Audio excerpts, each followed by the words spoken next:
Yes, student, in our previous video we have seen about the Newton's second law and its application. In this video we will start from some important facts that we will be getting from the Newton's second law. First one is it gives the measurement of force, that is Newton. You have seen how I have defined the measurement of force in my Newton's second law video. Second one is it is the basic law. Newton's first law and third law is the outcome of second law.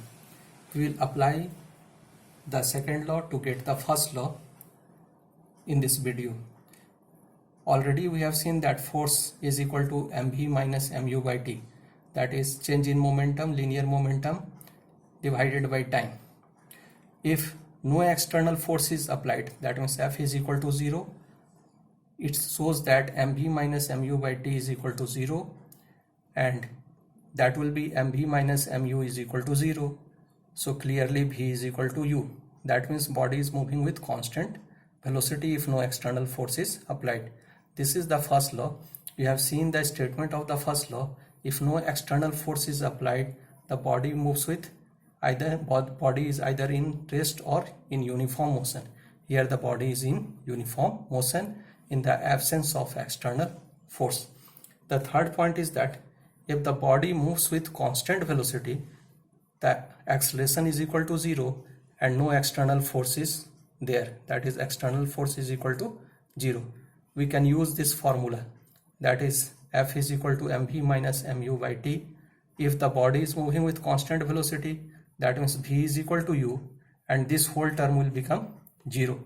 And all of you know that if the body is moving with constant velocity, the acceleration is 0 and force will be 0. Now the fourth important information is that it gives the information about impulse, that is also known as impulsive force. The definition of impulse: the large force acting for a short time, that is known as impulse, or the converse is also true, that means a small force acting for a long time. We have seen the formula F is equal to mv minus mu by t. So F into t is equal to mv minus mu, here F into t.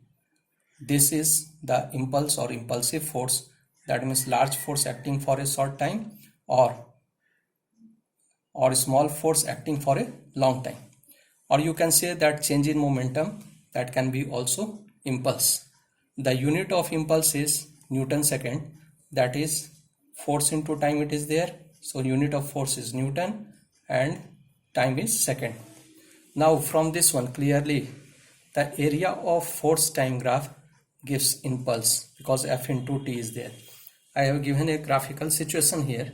A force applied, 10 Newton of force is applied and the time is 2 seconds. So already I have mentioned area of force time graph gives the impulse. So force is 10 Newton multiplied by 2 seconds, that is 20 Newton second. Now one information is also there, that slope of linear momentum versus time graph gives the force. We have already seen mv minus mu by t, that is p final minus p initial by time t. So I have given a graphical question here. The initial linear momentum is 0 and body achieves the final linear momentum of 10 kg meter per second in time 2 seconds.